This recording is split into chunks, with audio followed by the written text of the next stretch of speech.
Hello students, this is our next topic, grading and standardization. Before this topic, we discussed market functions, physical market function, and one facilitative market function, packing and packaging, and physical market function, transportation. This is the next facilitative market function, grading and standardization. It is very important market function, so we have to know it in detail. What is grading and standardization in agricultural marketing?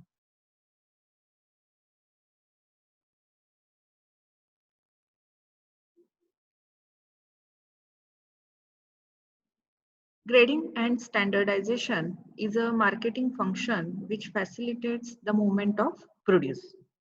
Grade standards for commodities are laid down first, and then the commodities are sorted out according to the accepted standards.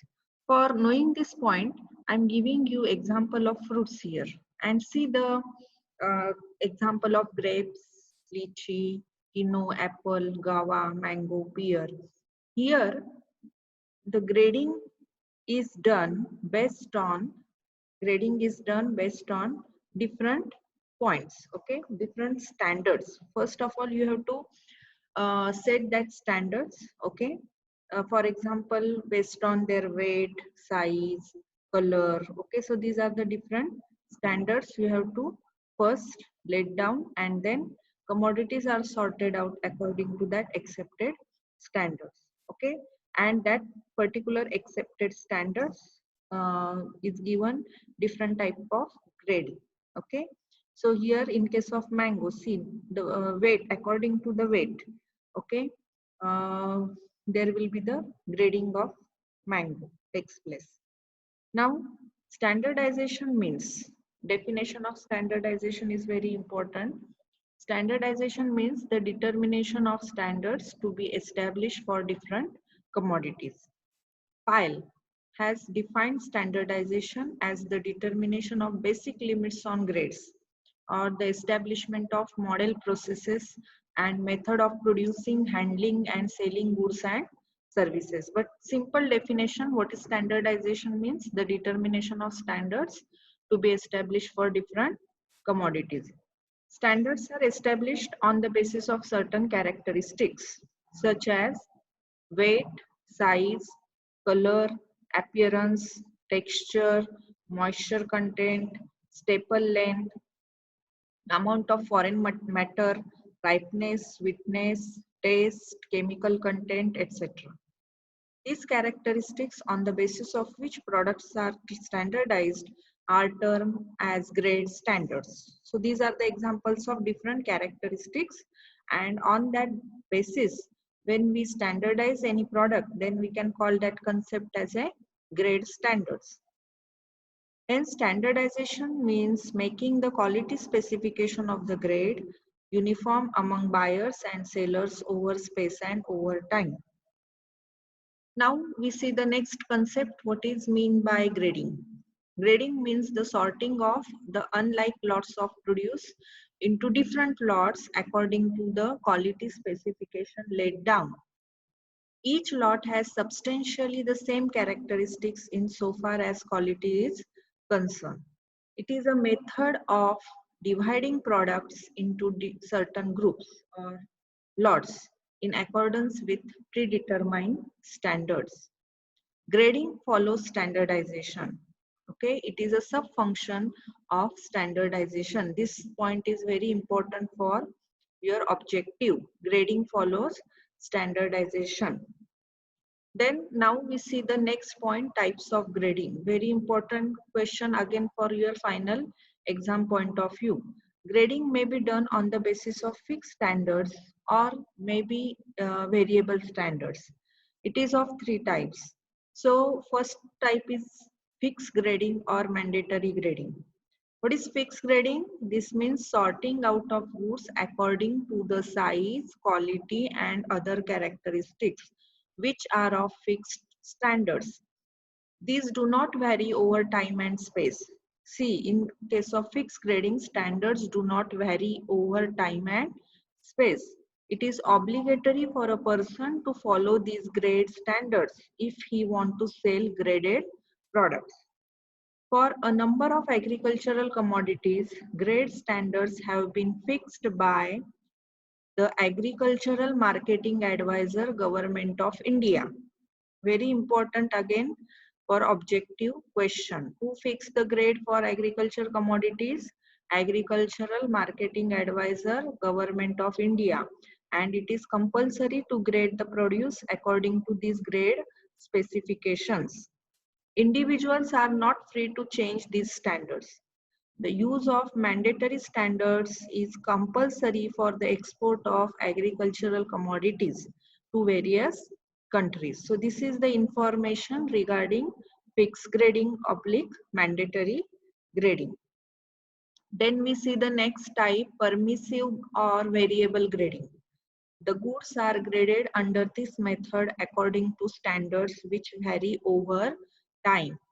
The grade specification in this case are fixed over time and space but change every year according to the quality of produce in that year. Okay, so according to the quality, the grade standards may vary. Under this method, individual choice for grading is permitted. In India, grading by this method is not permissible. Okay, then centralized oblique decentralized grading. So you have to carefully understand the difference between what is centralized grading and what is decentralized grading.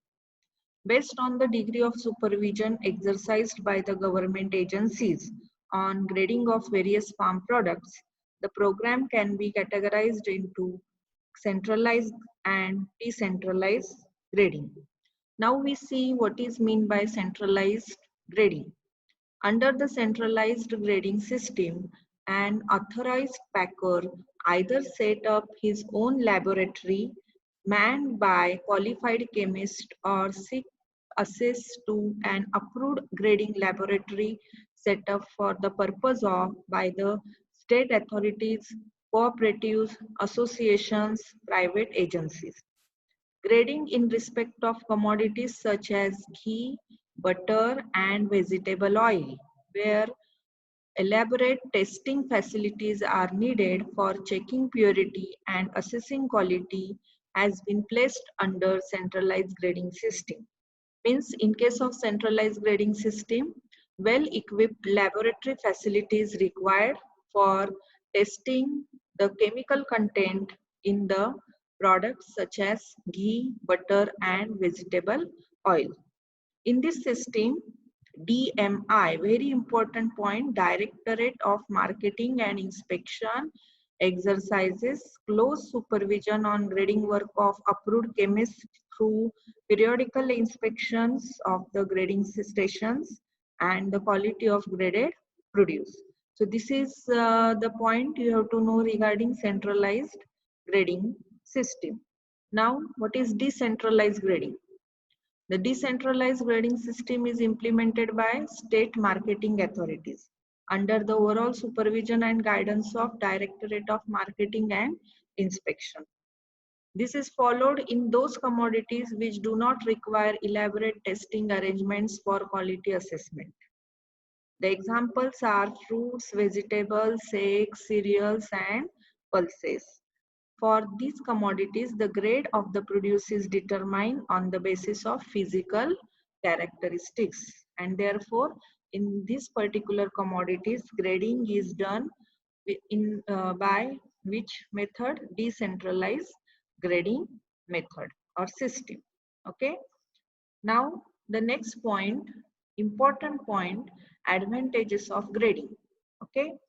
Grading offers the following advantages to different groups of persons. Number one, grading before sale enables farmer to get a higher price for their produce. Graded apple fetch a premium price of 11.27% over that of ungraded apples. This is the example I am giving you for knowing this particular advantage.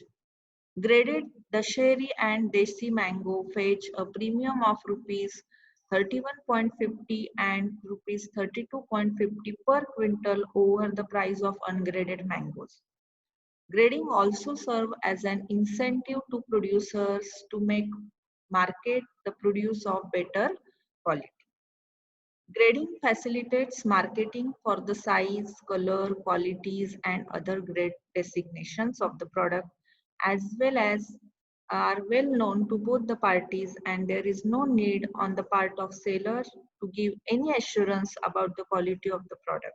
So this is also the important advantage in case of grading. Now, grading widens the market for the product. For buying can takes place between the parties located at different distant places on the telephone communication.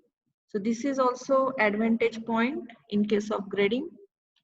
Grading reduces the cost of marketing by minimizing the expenses of on the physical inspection of the produce, minimizing storage loss, reducing its bulk, minimizing advertisement expenses, and eliminating the cost of handling and weighing at every stage. Then the grading makes it possible for the farmer in terms of different points. So first point, to get easy finance when commodities are stored. Number two, to get the claims settled by the railways and insurance companies. Number three, to get storage place for the produce. Then four, to get market information. Five, to pull the produce of different farmers. And next, to improve the keeping quality of the stored products by removing the inferior goods from the good lot. And last, to facilitate futures trading in a commodity. So these are the advantage from farmers' point of view. Grading helps consumer also to get standard quality product at fair price. It is easier for them to compare the prices of different qualities of product in the market.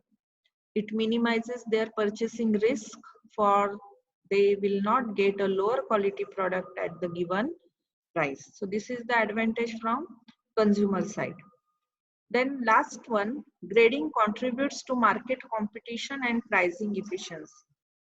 The product homogeneity resulting from grading can bring the market closer to perfect competition, encourages price competition among sellers, and reduces extraordinary profits. So this is regarding the important concept included in grading and standardization. Thank you.